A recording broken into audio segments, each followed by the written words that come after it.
चलो विद्यार्थी मित्रों, આપણે છેલ્લે શ્રાણિક ચેપ્ટર પૂરું કર્યું હતું અને શ્રાણિકના જેવું જ એક બીજું નવું ચેપ્ટર ભણવા જઈ રહ્યા છીએ, જેમાં થોડોક શ્રાણિકનો ઉપયોગ આવશે અને નિશ્ચાયકના કેટલાક પરિણામો પણ શ્રાણિકની મદદથી ગણી શકાશે. એટલે આપણે હવે શરૂ કરીએ ચેપ્ટર ચોથું, નિશ્ચાયક શરૂ કરીએ. તો જોઈએ ચેપ્ટર 4,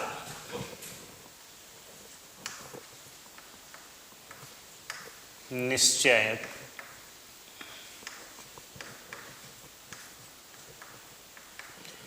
જોઈએ 6 ગુણનું ચેપ્ટર છે.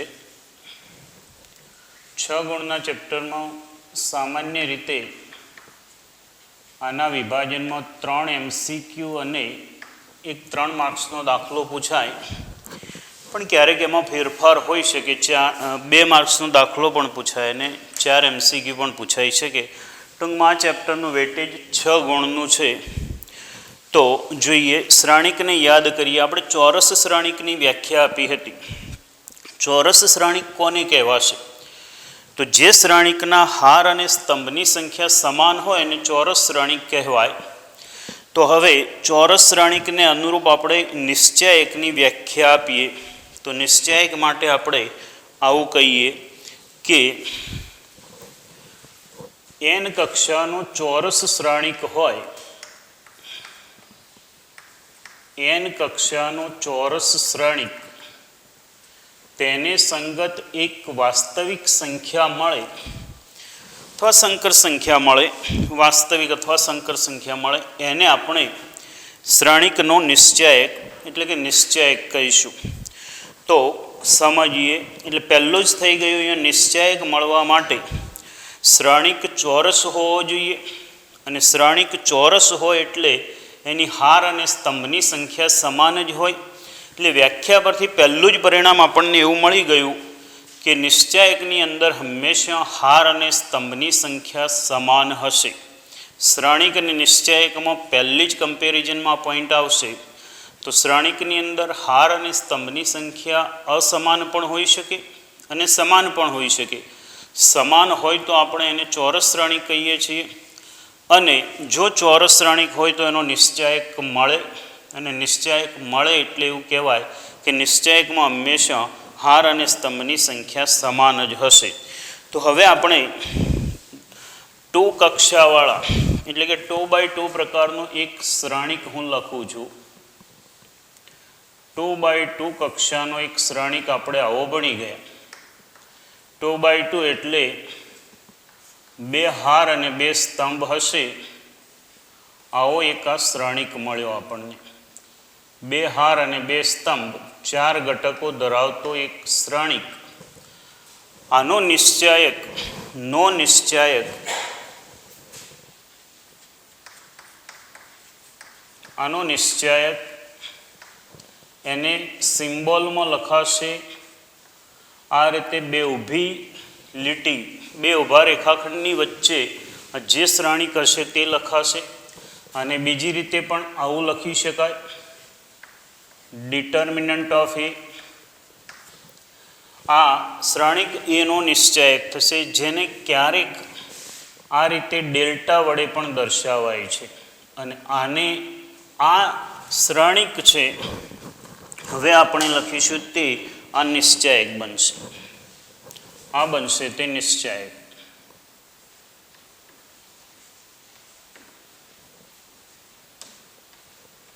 તો જુઓ, અહીંયા સૌથી પહેલાં એનો જે અર્થઘટનમાં જે જુદું હશે એ તો આપણે સમજીશું, પણ પહેલાં સિમ્બોલિક લખાણની લખવાની રીત સમજો.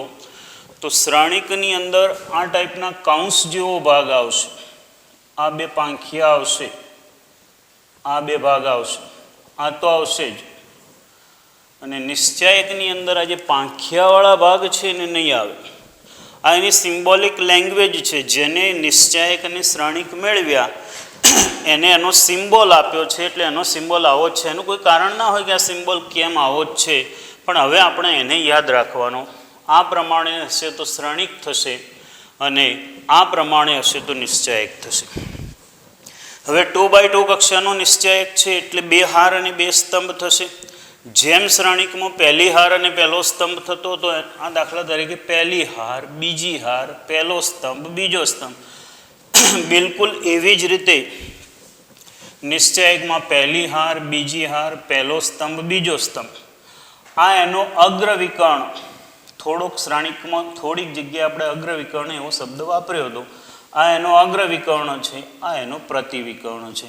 હવે આના ઉપરથી એ કયા નંબરનો ઘટક કયો છે એ ખ્યાલ આવી ગયો. હવે આ નિશ્ચયક સાથે કઈ રીતે વાસ્તવિક સંખ્યા સંકળાશે? તો આ નિશ્ચયક સાથે સંકળાયેલી વાસ્તવિક સંખ્યા આવી થશે કે આ બંનેનો ગુણાકાર A11 into A22 minus A12 into A21. બીજા શબ્દોમાં કહીએ તો અગ્રવિકર્ણ પરના બે ઘટકોનો ગુણાકાર માઇનસ પ્રતિવિકર્ણ પરના બે ઘટકોનો ગુણાકાર. આ નિશ્ચયકનું મૂલ્ય છે, એને જ નિશ્ચયક કહેવાય. નિશ્ચયકનું મૂલ્ય કહીએ અથવા એને નિશ્ચયક કહીએ. તો દાખલા તરીકે આપણે એક નિશ્ચયક લઈએ. આવો એક નિશ્ચયક છે કે 2 4 -1 2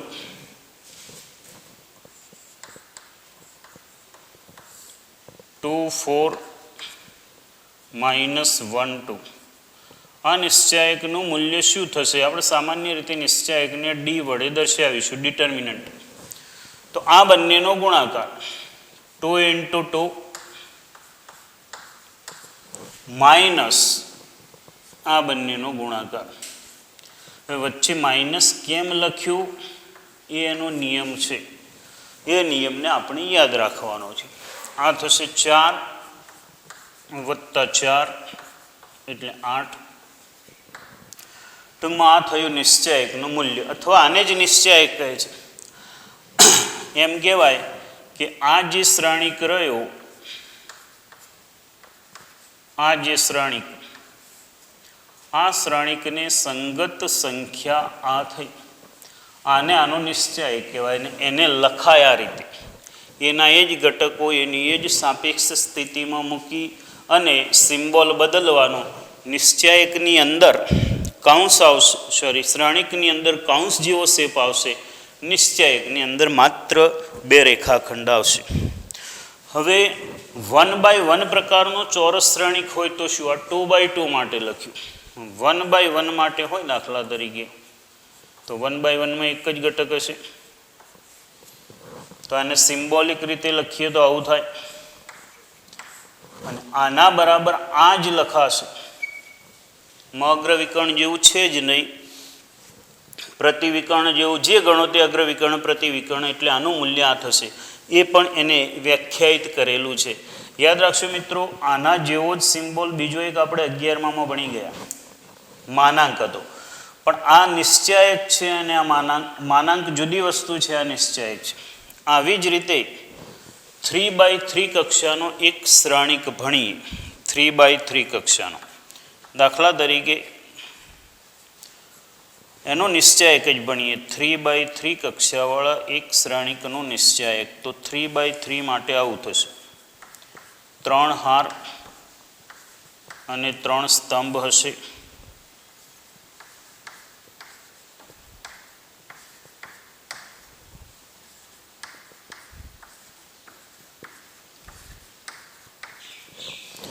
આમાં પહેલી હાર એટલે આ 3 ઘટકો જે તમને દેખાય છે, A11, A12, A13 પહેલી હાર, A21, A22, A23 બીજી હાર, A31, A32, A33 ત્રીજી હાર. આ પહેલો સ્તંભ થશે, આ બીજો સ્તંભ થશે, આ ત્રીજો સ્તંભ થશે. 3 હાર અને 3 સ્તંભ એટલે 6 બાબત થઈ. આ 6 બાબત નિશ્ચયકના 6 બાબતની મદદથી આપણે નિશ્ચયકનું મૂલ્ય શોધી શકીએ. હું સૌથી પહેલાં પહેલી હારના ગુણકોનો ઉપયોગ કરી અને આનું વિસ્તરણ લખું છું. જુઓ, પહેલી હારમાં A11 આના ગુણાકારમાં આવું આવશે. A11ના ગુણાકારમાં દ્વિહાર નિશ્ચયક લખવાનો. A11 ગુણાકારમાં કયો દ્વિહાર નિશ્ચયક લખાશે? તો A11 જે હાર છે તે અને A11 જે સ્તંભ છે તે એના સિવાયના 4 ઘટકોને દ્વિહાર નિશ્ચયકમાં મૂકીશું. આ 4 ઘટકો આવશે: A22,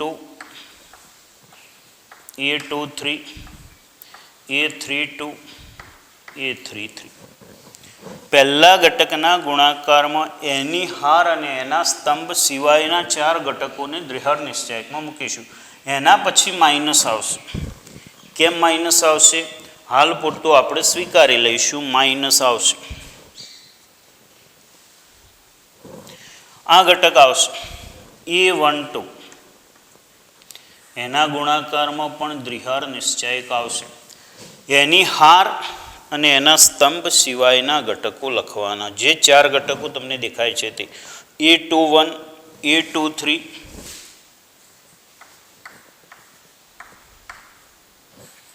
A31, A33. ત્યાર પછી ત્રીજો ઘટક A13, એના ગુણાકારમાં દ્વિહાર નિશ્ચયક લખવાનો.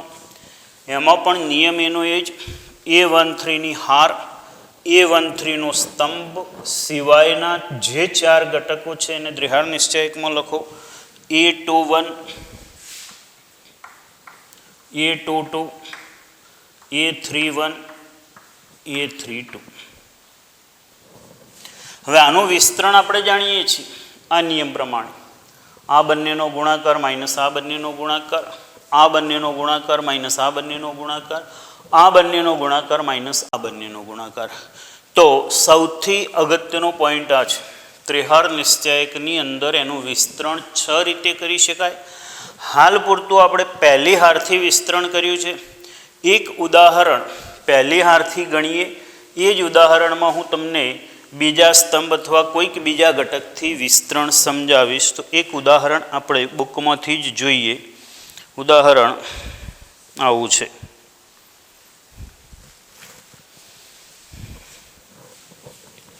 દાખલા તરીકે નિશ્ચયકને D વડે દર્શાવીએ. 2 - 1 - 2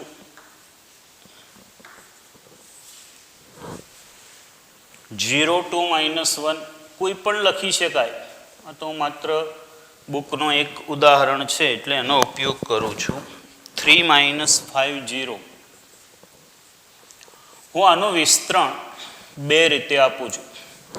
પહેલાં તો આપણે આ જ રીતે આપીએ, પહેલી હારની મદદથી આપીએ.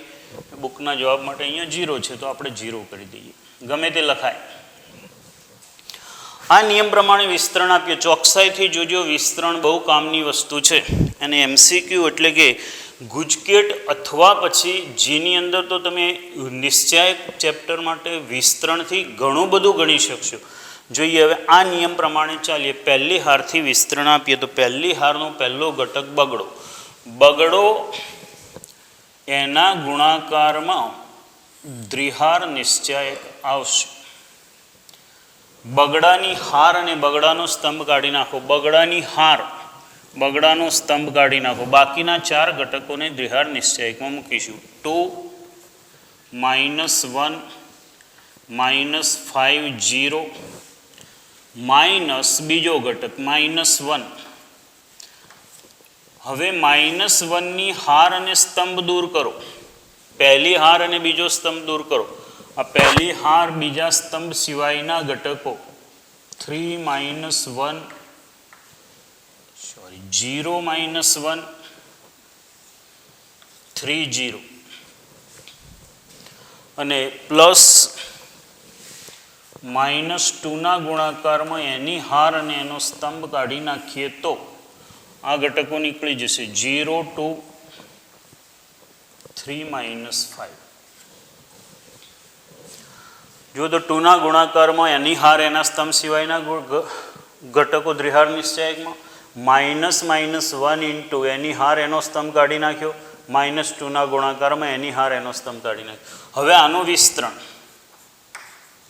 તો આ બંનેનો ગુણાકાર 0 માઇનસ આ બંનેનો ગુણાકાર 5, માઇનસ માઇનસ પ્લસ આ બંનેનો ગુણાકાર 0, માઇનસ આ બંનેનો ગુણાકાર -3 એટલે +3, -2 આ બંનેનો ગુણાકાર 0 ગુણ્યા -5 0, 3 ગુણ્યા 2 6, આ -10 +3 અને આ થશે 12. સાદુરૂપ કેટલું થયું? 5. જો આ નિશ્ચાયકનું મૂલ્ય આપણને 5 મળ્યું. જો એ વેરિફિકેશન માટે હું જોઉં છું, બાકી તો ચોકસાઈથી બહુ સરળતાથી કહી શકાય કે આનું મૂલ્ય આટલું મળે. જોઈએ હવે આપણે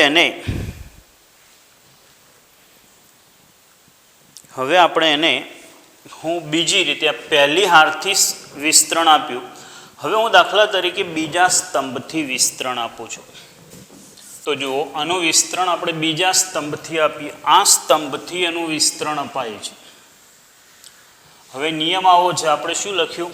આ 2 આગળ પ્લસ હતા, આ -1 આગળ માઇનસ લખ્યું અને -2 આગળ પ્લસ લખ્યું.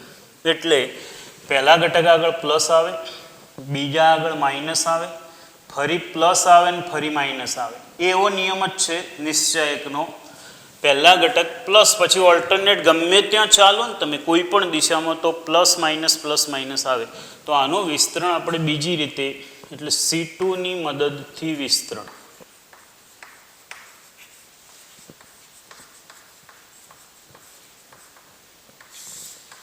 તો D = આવું થશે, -1ના ગુણાકારમાં નિયમ એનો એ જ, -1નો સ્તંભ કાઢ્યો, હાર કાઢો, 0 -1 -5 0. પછી બીજા સ્તંભનો બીજો ઘટક 2, એની આગળ પ્લસ આવશે, +2.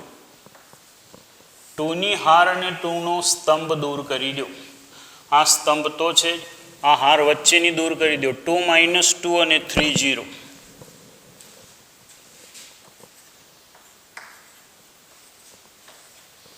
ત્રીજા ઘટક આગળ ફરીથી માઇનસ આવશે, એનો સ્તંભ અને હાર દૂર કરો. આ સ્તંભ તો છે જ, હાર દૂર કરો. 3 અને 2 - 2 0 -1.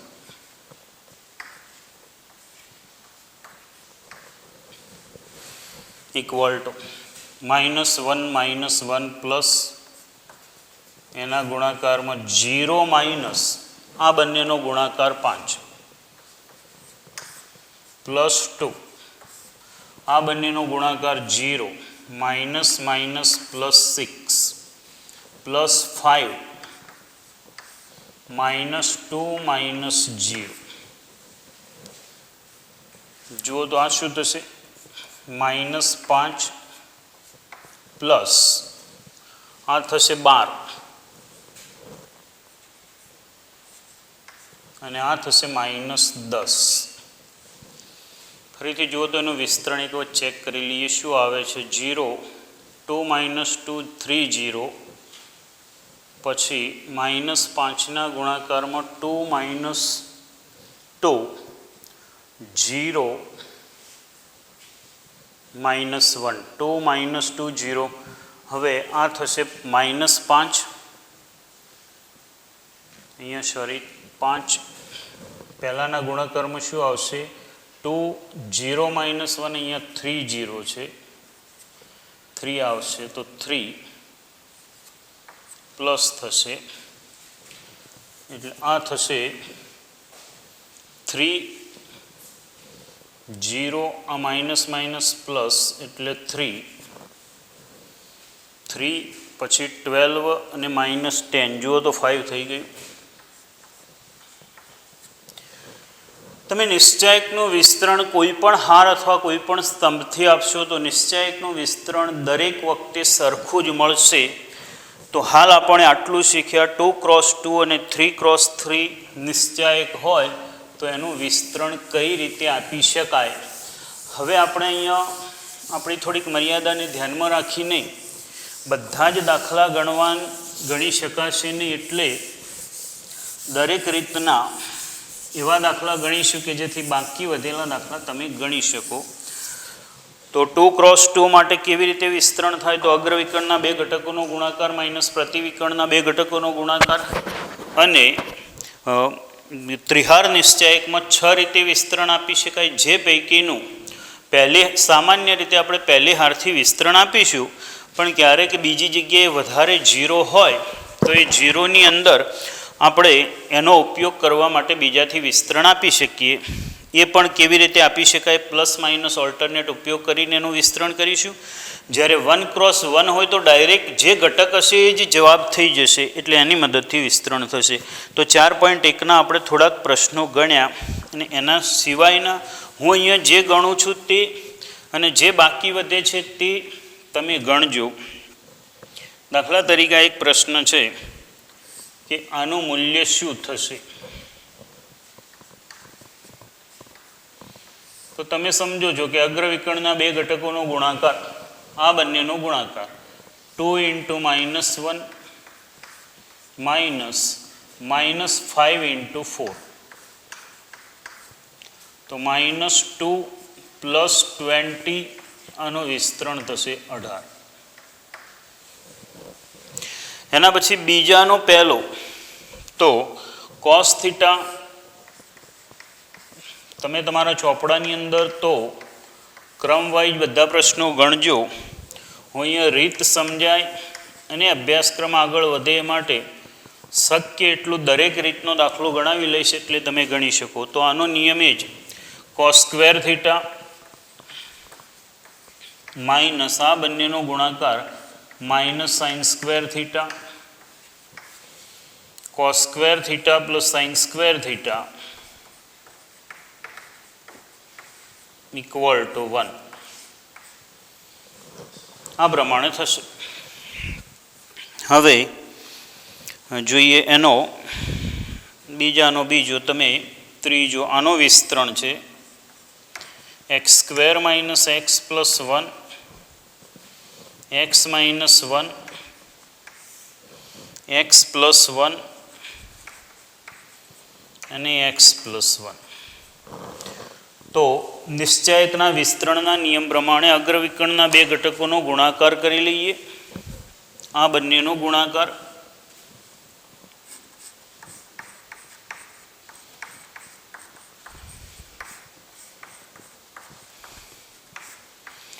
માઇનસ આ બંનેનો ગુણાકાર,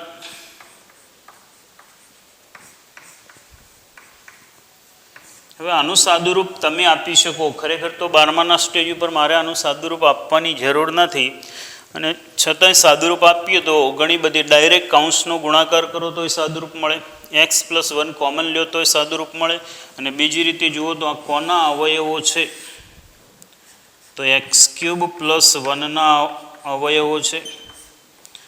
આ કોના અવયવો છે? x² - 1ના અવયવો છે. તો આનો સાદુરૂપ તમે લખી શકો, x³ - x² + 2, x³ - x² + 2, એવું એનું વિસ્તરણ થાય. એ વિસ્તરણ તો નીચેના સ્ટેજ ઉપર તમે ભણેલા છો, જે તમને આવડે છે. અત્યારે તો અહીંયા આપણે નવું શું ભણ્યા? અગ્રવિકર્ણના બે ઘટકોનો ગુણાકાર માઇનસ પ્રતિવિકર્ણના બે ઘટકોનો ગુણાકાર. જોઈએ હવે ત્રીજો અને ચોથો બંને એક જ ટાઈપના પ્રશ્નો છે. હું ચોથો પ્રશ્ન ગણાવું છું. ત્રીજો 2x2 વાળો છે, એના કરતો નાનો છે, એ જ ટાઈપનો પ્રશ્ન છે. જો a = શ્રેણિકમાં 1 0 1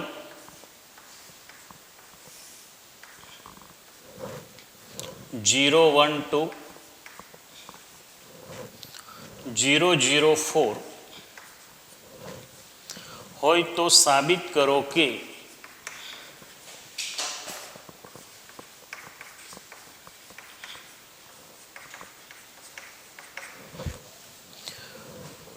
નિશ્ચયકમાં 3 × e = 27 × નિશ્ચયક e. જોઈએ મિત્રો, આપણને એક 3x3 કક્ષાનો શ્રેણિક આપેલો છે. એ શ્રેણિકના બે નિશ્ચયક માટે આપણને કંઈક મેળવવાનું કહ્યું છે, તો મેળવી લઈએ. પહેલાં જમણી બાજુ મેળવીએ. આ નિશ્ચયક શ્રેણિક આપ્યો છે, એનો નિશ્ચયક એને 27 વડે ગુણેલા છે. જ્યારે ડાબી બાજુની અંદર શું છે, તો ડાબી બાજુની અંદર આ નિશ્ચયક આ શ્રેણિકને 3 વડે ગુણેલો છે. શ્રેણિકને 3 વડે ગુણવાથી શું થાય? યાદ કરો, શ્રેણિક ચેપ્ટરમાં ભણ્યા હતા. કોઈ પણ શ્રેણિકને કોઈ પણ વાસ્તવિક સંખ્યા વડે ગુણીએ ત્યારે એ વાસ્તવિક સંખ્યા શ્રેણિકના અંદરના બધા જ ઘટકોને તે સંખ્યા વડે ગુણાય છે. એટલે તગડો આની અંદર બધા ઘટકો સાથે ગુણાશે અને આપણને એક નવો શ્રેણિક મળશે. એનો નિશ્ચયક મેળવીશું. તો જોઈએ, સૌથી પહેલાં આપણે આપેલા નિશ્ચયક શ્રેણિકનો નિશ્ચયક મેળવી લઈએ. તો એ શ્રેણિકનો નિશ્ચયક આપણને આવો મળશે. અહીં નિશ્ચયક એ ઇક્વલ ટુ 1 0 1 0 1 2 0 0 2 0 0 4. તો જુઓ મિત્રો, આ જ નિશ્ચયક છે, આનું વિસ્તરણ આપણે 6માંથી કોઈ પણ રીતે આપીએ, જવાબ તો ઇક્વલ જ આવે.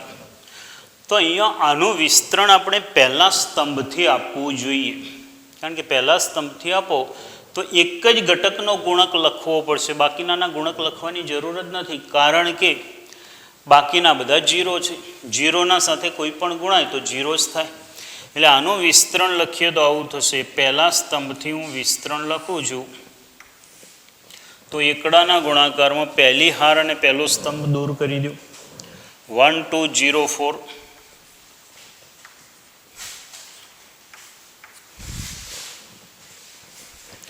આપણે જાણીએ છીએ સ્તંભ માટે સી લખીએ છીએ.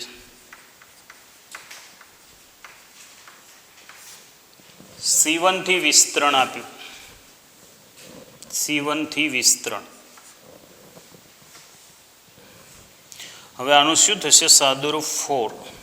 4 ગુણ્યા 4 ઓછા 0 એટલે અને માટે 27 ઇન્ટુ E ઇક્વલ ટુ 27 વડે ગુણી દો.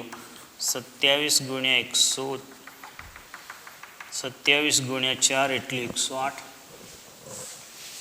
હવે 3 ઇન્ટુ એ ઇક્વલ ટુ શ્રેણિકની વ્યાખ્યા પ્રમાણે 3 0 3 0 3 6 0 0 12. હવે આનો નિશ્ચયક, આનો નિશ્ચયક 3 0 3 0 3 6 0 0 12. આનું વિસ્તરણ પણ C1 થી જ આપીશું. C1 થી વિસ્તરણ આપીશું 3ના ગુણાકારમાં. હવે ડાયરેક્ટ લખીએ તો ચાલે, થોડી પ્રેક્ટિસ થાય પછી લખજો. 3 6 0 12. બાકીના ઘટકો તો 2 0 છે, એના ગુણાકારમાં ગમે તે આવે 0 જ થશે.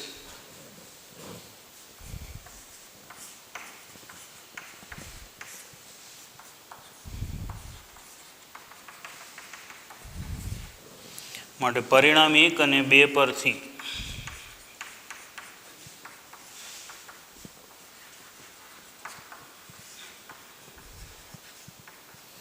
સાબિત થાય છે કે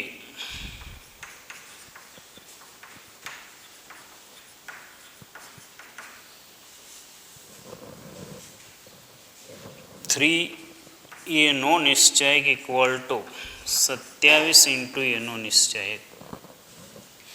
પહેલી દ્રષ્ટિએ તો આપણને એવું લાગે કે 3 બાર આવી જવો જોઈએ, પણ 3 બાર નહીં આવે.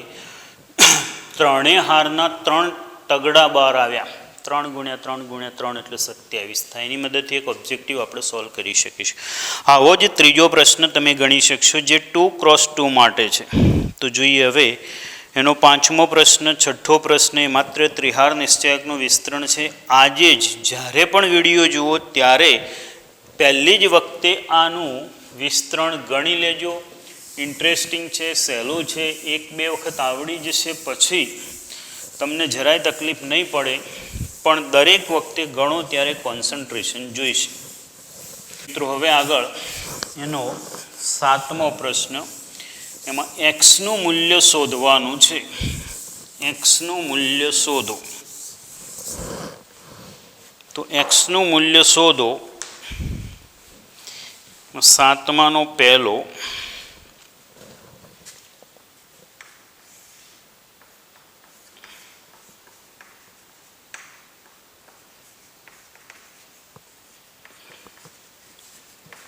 વિસ્તરણ કરો એટલે મળી જશે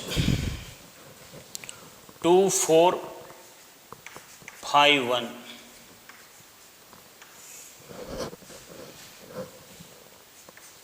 टू एक्स 4,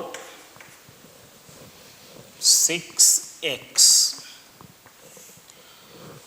બંને બાજુ દ્વિહાર નિશ્ચયકનું વિસ્તરણ કરી લઈએ એટલે આપણને દ્વિહાર નિશ્ચયકના વિસ્તરણ પરથી એ પરિણામ મળી જશે. તો અગ્રવિકર્ણના 2 ઘટકોનો ગુણાકાર 2 × 1 2, 5 × 4 20. આ બંનેનો ગુણાકાર 2x² માઇનસ આ બંનેનો ગુણાકાર 24.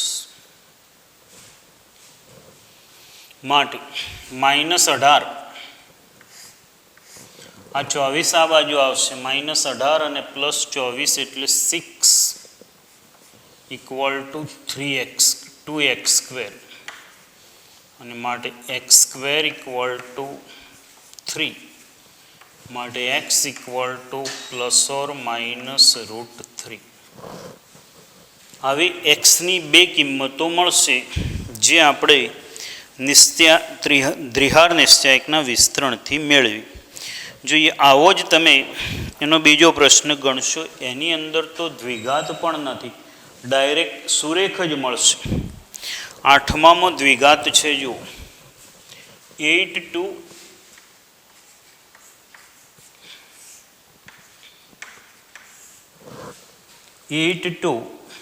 16 18x. 8 નથી, x2 છે. x2 18x = 6 2 18 6.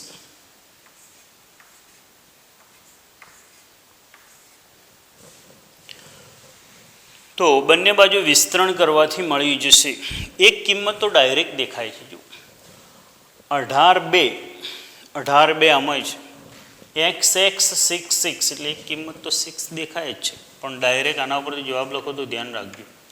આ થશે x², આ બંનેનો ગુણાકાર માઇનસ આ બંનેનો ગુણાકાર 36,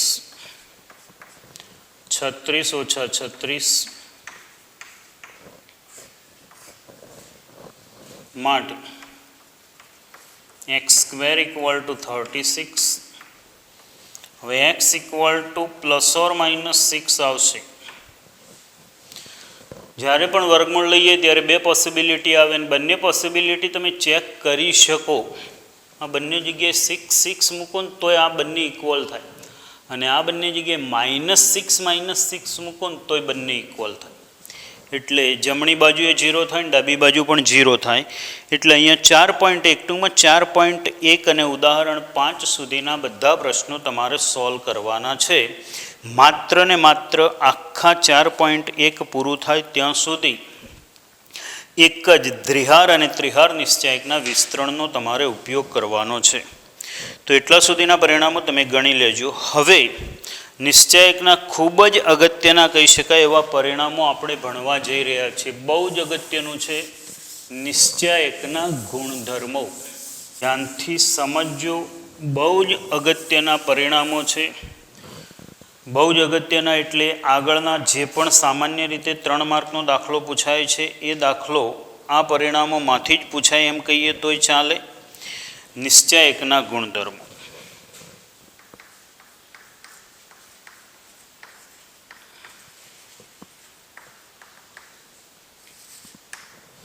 પહેલો ગુણધર્મ. પહેલો ગુણધર્મ એવો છે કે નિશ્ચાયકની દરેક હારને અનુરૂપ સ્તંભમાં ફેરવતા નિશ્ચાયકની દરેક હારને અનુરૂપ સ્તંભમાં ફેરવતા નિશ્ચાયકનું મૂલ્ય બદલાતું નથી. હવે યાદ કરો, શ્રેણિકમાં દરેક હારને દરેક સ્તંભમાં ફેરવવા માટે એક સિમ્બોલનો ઉપયોગ કર્યો હતો. એટલે તમારે ચોપડાની અંદર આ વાક્ય લખવાનું ટેક્સ્ટબુકમાં 89 નંબરના પેજ ઉપર છે. નિશ્ચાયકની બધી જ હાર અને બધા સ્તંભની અદલ બદલ કરતાં પહેલી હારને પહેલો સ્તંભ બનાવવાનો, બીજી હારનો બીજો સ્તંભ બનાવવાનો, ત્રીજી હારનો ત્રીજો સ્તંભ બનાવવાનો, એટલે દેખાવમાં બીજો એક નવો નિશ્ચાયક મળશે. અહીંયા ગુણધર્મ એવું કહે છે કે બંને નિશ્ચાયકોનું મૂલ્ય સમાન જ થશે. એટલે આપણે એ ગુણધર્મને યાદ રાખીશું. નિશ્ચય શબ્દોમાં તમે બુકમાંથી લખશો, એનું અર્થઘટન આવું થશે કે કોઈ નિશ્ચાયક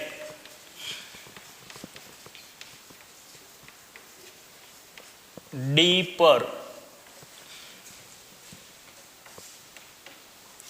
RI to CI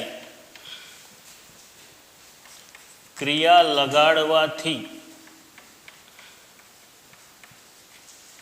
D dash મળે તો D equal to D dash. RI to CI ક્રિયા લગાડવાથી મળતો નવો નિશ્ચાયક અને આપેલા નિશ્ચાયકનું મૂલ્ય સમાન થશે, જેની સાબિતી આપણે બહુ સરળતાથી આપી શકીએ. નિશ્ચાયક વ્યાપક સ્વરૂપમાં ધારી લઈએ. A1 A2 A3 B1 B2 B3 C1 C2 C3 textbook સાથે રાખશો, એનું વિસ્તરણ કરી લો. ત્યાર પછી આ સંકેત લગાડો, એટલે કે RI to CI, એટલે દરેક હારને સ્તંભમાં ફેરવી નવો શ્રેણિક નવો નિશ્ચાયક ડી ડેશ મેળવી લો. અને ડી અને ડી ડેશનું મૂલ્ય સરખાવો તો સરખું જ આવશે. કેમ આવશે એની સાબિતી બહુ વ્યવસ્થિત ટેક્સ્ટબુકમાં આપેલી છે. આપણે સાબિતીની ઇનડાયરેક્ટ કોઈ જરૂર નથી, એટલે આપણે એની ચર્ચા બહુ નહીં કરીએ.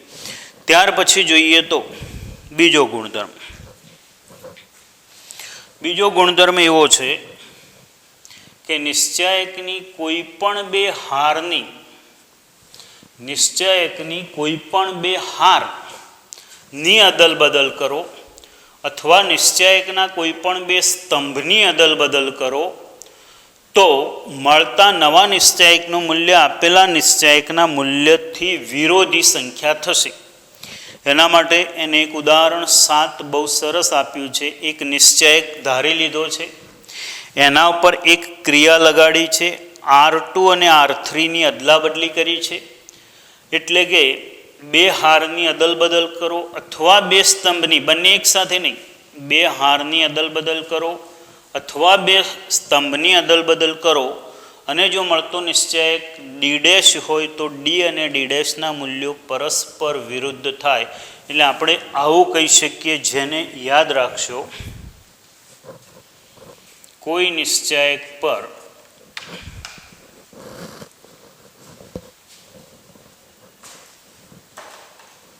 કોઈ નિશ્ચાયક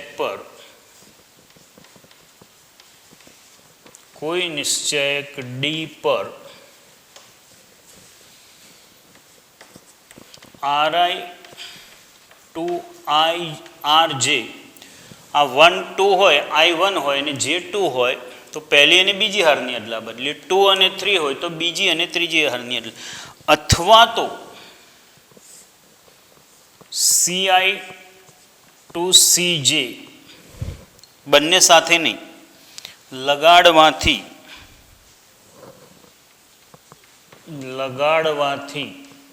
ડી ડેશ મળે તો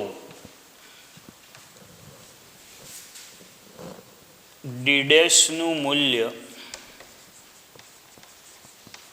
ડીના મૂલ્યની વિરોધી સંખ્યા હશે. એટલે કે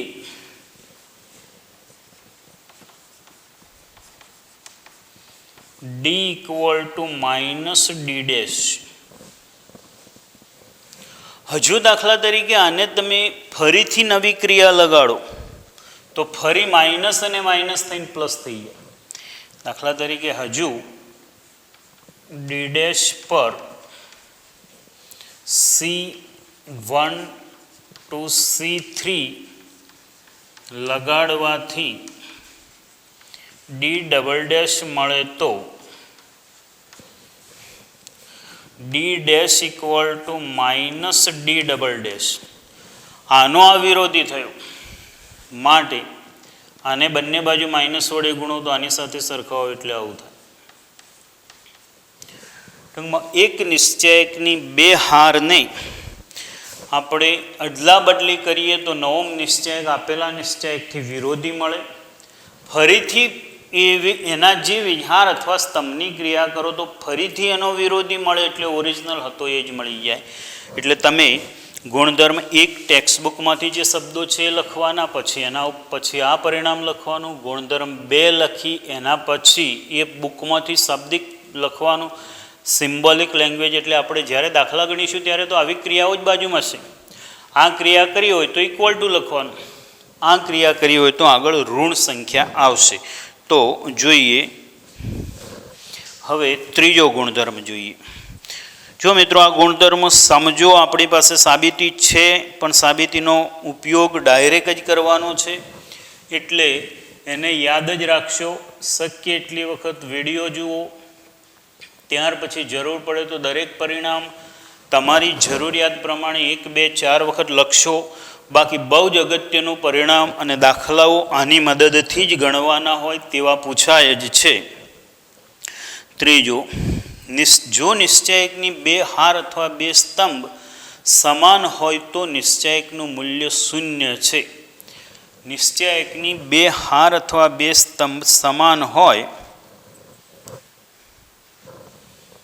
નિશ્ચયકની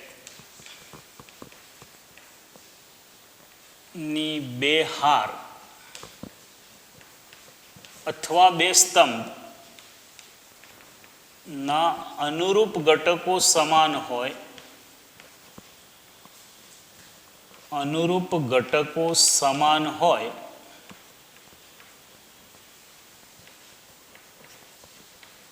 તો તે નિશ્ચયકનું મૂલ્ય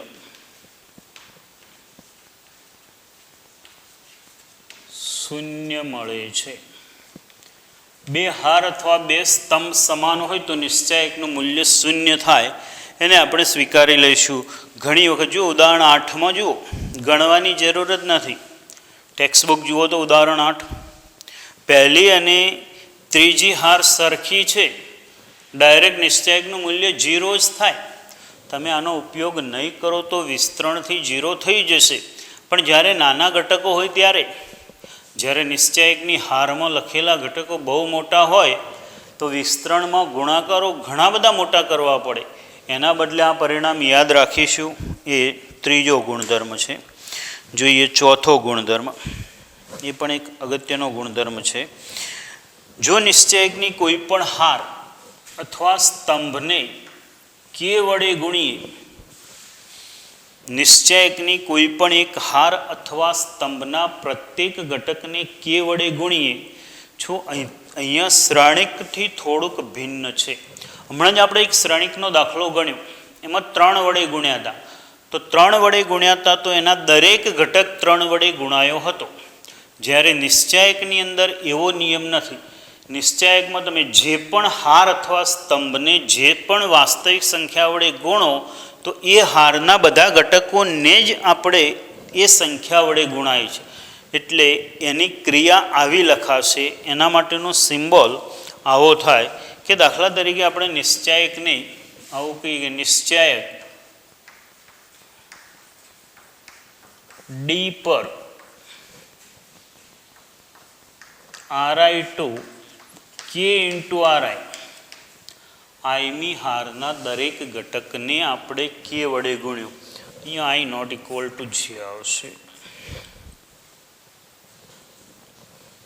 આઈને જે સમાન હોય જ ના શકે.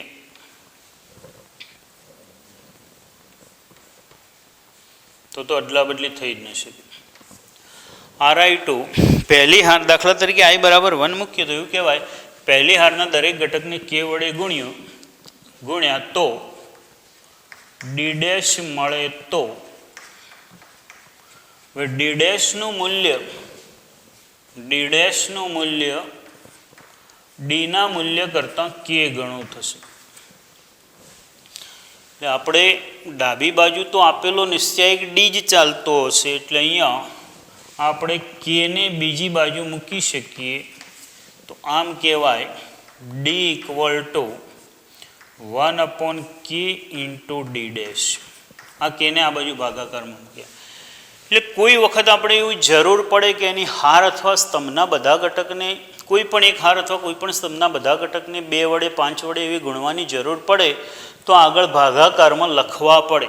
જેટલા વડે ગુણો ઇક્વલ ટુ લખતા હોય ત્યારની વાત કરું છું. ઇક્વલ ટુ લખતા હોય ત્યારે એમ કહી શકાય કે તમે આને 12 ભાગવા પડે. જેના વડે ગુણો એના વડે વધારાના ભાગવા પડે. હવે આનો એક બહુ સરસ પરિણામ હું સમજાવું છું. દાખલા તરીકે આપણી પાસે એક આવો D છે. આ નિશ્ચયાંકનું પરિણામ છે. આ લખી લેજો તમે. આ નિશ્ચયાંકનું એક પરિણામ છે કે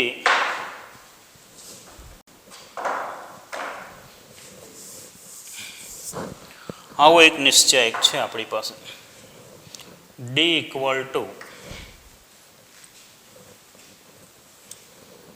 આવો એક નિશ્ચયાંક છે A1 B1 C1 A2 B2 C2 A3 B3 C3. આ નિશ્ચયાંક પર હું આવી ક્રિયા લગાડું છું. દાખલા તરીકે આને અનુરૂપ એક આવી ક્રિયા લગાડું R1 3R2 R1. શબ્દોમાં કહેવાય કે પહેલી હારના દરેક ઘટકને 3 વડે ગુણવાની ક્રિયા. તો આને હું 3 વડે ગુણી લઉં એટલે આવું થાય. D' મળ્યો મને. D' = 3A1 3B1 3C1 A2 B2 C2 A3 B3. સમજો બહુ ઓછી વખત આવું સમજવા મળશે. આ D નિશ્ચયાંક પર મેં આવી ક્રિયા લગાડી. આ ક્રિયા લગાડવાથી મને નવો નિશ્ચયાંક D' મળ્યો. હવે અહીંયા આ જે તારણ મળ્યું તો આપણને બહુ ઇઝી લાગે છે કે દાખલા તરીકે મેં 3 વડે ગુણ્યા. જો મારે D સાથે એને સરખા હોય તો આગળ 1/3 લખવા પડે. એના કરતાં મારે તમને આ સમજાવવું છે. આ જે D અને D' છે ને આની અંદર હું મૂકી દઉં છું. જોજો મિત્રો બહુ સરસ છે. આને હું મૂકી દઉં છું આની અંદર તો D' મૂકું. આ પરિણામની અંદર પેલા D અને D' મૂકું છું. Concentrate here. બહુ ઇન્ટરેસ્ટિંગ અને બહુ ઉપયોગી પરિણામ છે.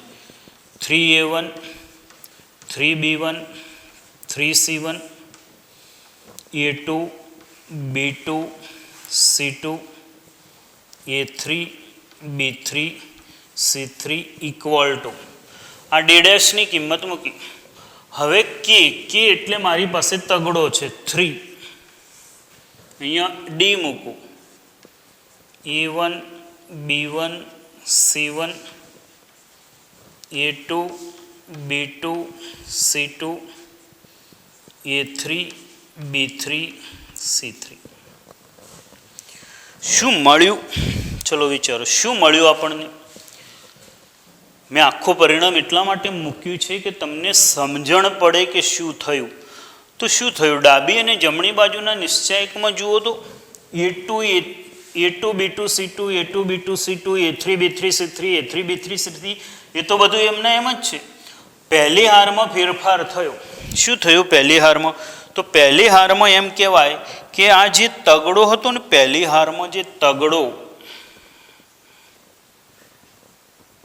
આ જે 3 હતો એ ક્યાં આવી ગયો? અહીંયા આવી ગયો. ક્યાં આવી ગયો? નિશ્ચયાંકના ગુણાકારમાં. શું અર્થ થશે આનો? અર્થ એવો થશે કે તમે પહેલી હારમાંથી કોમન લઈ શકાય 3 એ તો અત્યારે ઉદાહરણ તરીકે 3 છે, જે તે વખતે જે પરિણામ હોય તે.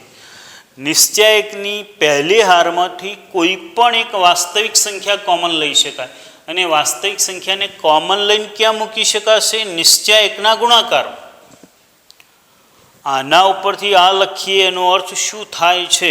તો નિશ્ચયાયકની પહેલી હારમાંથી તગડો કોમન લઈ અને એને નિશ્ચયાયકની 12 ગુણાકારમાં લખી શકાય. તો આના નીચે લાલ પેનથી એક કન્ક્લુઝન તારણ લખો. આવું લખેલું નહીં હોય, લખો. નિશ્ચયાયકની કોઈ પણ હાર ઓબ્લિક સ્તંભ, નિશ્ચયાયકની કોઈ પણ હાર ઓબ્લિક સ્તંભમાંથી શૂન્ય સિવાયની કોઈ પણ વાસ્તવિક સંખ્યા, શૂન્ય સિવાયની કોઈ પણ વાસ્તવિક સંખ્યા સામાન્ય લઈ શકાય છે, અને સામાન્ય લીધેલી સંખ્યા તે નિશ્ચયાયકના ગુણાકારમાં મુકાય છે, તે નિશ્ચયાયકના ગુણાકારમાં મુકાય છે. આના ઉપરથી આ લખ્યું એની શાબ્દિક રજૂઆત થઈ. આના ઉપરથી આ લખ્યું ને એની શાબ્દિક રજૂઆત. આવું છેલ્લું વાક્ય જે તમને લખાવ્યું ને એ વાક્ય આવું થયું. આ ડાબી બાજુથી જમણી બાજુ લખાયેલા નિશ્ચયાયકનો આનો અર્થ આવો થાય ને. આના ઉપરથી આ લખી શકાય, એવી જ રીતે આના ઉપરથી ડાબી બાજુ પણ લખી શકાય મિત્રો. આના ઉપરથી આ લખી શકાય. આના ઉપરથી આમાં શું થયું છે? તો બીજી ને ત્રીજી હાર તો એમની એમ જ છે. શું થયું છે? પેલો તગડો નિશ્ચયાયક સાથે જે ગુણાકારમાં હતો, નિશ્ચયાયક સાથે જે તગડો ગુણાકારમાં હતો, એ આ તગડો પહેલી હારના દરેક ઘટક સાથે ગુણાઈ ગયો છે. તો હું જમણી બાજુથી ડાબી બાજુ લખું તો આવું લખાય. પેલું વાક્ય લખ્યું તો એની સાથે બીજું એક વાક્ય લખો. જો નિશ્ચયાયક સાથે કોઈ વાસ્તવિક સંખ્યા ગુણાયેલ હોય, જો નિશ્ચયાયક સાથે કોઈ વાસ્તવિક સંખ્યા ગુણાયેલ હોય તો તે વાસ્તવિક સંખ્યા નિશ્ચયાયકના કોઈ પણ એક હાર ઓબ્લિક સ્તંભ, અહીંયા પહેલી હાર ઓબ્લિક સ્તંભના દરેક ઘટક સાથે તે સંખ્યા ગુણાશે. નિશ્ચયાયકની દરેક હાર કોઈ પણ એક હાર ઓબ્લિક સ્તંભના દરેક ઘટક સાથે તે સંખ્યા ગુણાશે. દાખલા તરીકે મેં તગડો અહીંયા ગુણ્યા એની જગ્યાએ આ તગડાને અહીંયા પણ ગુણી શકાય. તમે સમજી શકો આવી રીતે ગુણી શકાય. તો પહેલા સ્તંભમાંથી તગડો 12 મળ્યો કહેવાય. એની જગ્યાએ બીજી હારને પણ ગુણી શકાય, બીજા સ્તંભને ગુણી શકાય, ત્રીજી હારને ગુણી શકાય, ત્રીજા સ્તંભને ગુણી શકાય. પણ આ તગડો માત્ર એક જ હાર અથવા એક જ સ્તંભને ગુણાય. નિશ્ચયાયકમાં તગડો માત્ર એક જ હાર અને એક જ સ્તંભને ગુણાય. જ્યારે શ્રેણિકની અંદર શું હતું? કોઈ પણ વાસ્તવિક સંખ્યા તમે કોઈ પણ શ્રેણિક સાથે ગુણો તો એના દરેક ઘટક સાથે એ ગુણાતું હતું. હમણાં જ આપણે એક પ્રશ્ન ગુણ્યો 4.1નો ચોથો પ્રશ્ન હતો, માં 3 હતું. અહીંયા જો એ પ્રશ્નને સમજવા માટે ચોથો પ્રશ્ન, એ પ્રશ્નને સમજવા માટે આ પ્રમેયની જરૂર પડશે. આ ઇનડાયરેક્ટલી ગુણધર્મ એટલે પ્રમેય છે. એમાં શું થતું હતું? આપણે જ્યારે 3 વડે ગુણતા હતા એટલે 3 અંદરના બધા ઘટકો સાથે ગુણાઈ જતો હતો. એટલે અહીંયા 3 બધે તગડો આવતો હતો. આ તગડો બધે આવતો હતો. હવે જ્યારે આપણે આ ગુણધર્મ ભણી લીધો તો આ ગુણધર્મ પ્રમાણે ગણો તો પહેલી હારમાંથી એક તગડો મળે, બીજી હારમાંથી બીજો તગડો મળે, ત્રીજી હારમાંથી ત્રીજો તગડો મળે. એટલે આપણને 3 તગડા 3 ગુણ્યા 3 ગુણ્યા 3 એટલે 27 થયા. દાખલા તરીકે 4 વડે ગુણ્યા હોત ને, દરેક ઘટકને 4 વડે એની જગ્યાએ 4 હોત તો શું આવત વિચારો? ચોગડા 12 નીકળત. કેટલા ચોગડા? 4 ગુણ્યા 4 ગુણ્યા 4 એટલે કેટલા આવત? 64. એટલે પહેલી હારમાંથી એક ચોગડો, બીજી હારમાંથી બીજો ચોગડો, ત્રીજી હારમાંથી ત્રીજો ચોગડો, 4 ગુણ્યા 4 ગુણ્યા 4 64 આવત. એટલે જેના વડે ગુણો એ 3/3 નિશ્ચયાયક શ્રેણિક હોય, 3/3 શ્રેણિક હોય તો જેના વડે ગુણો એ સંખ્યાની 3 ઘાત આવે. દ્વિહાર હોય તો જેના વડે ગુણો એનો વર્ગ આવે. એટલે 4.1નો ત્રીજો દાખલો છે ને, એમાં 2નો વર્ગ થઈને 4 થયો.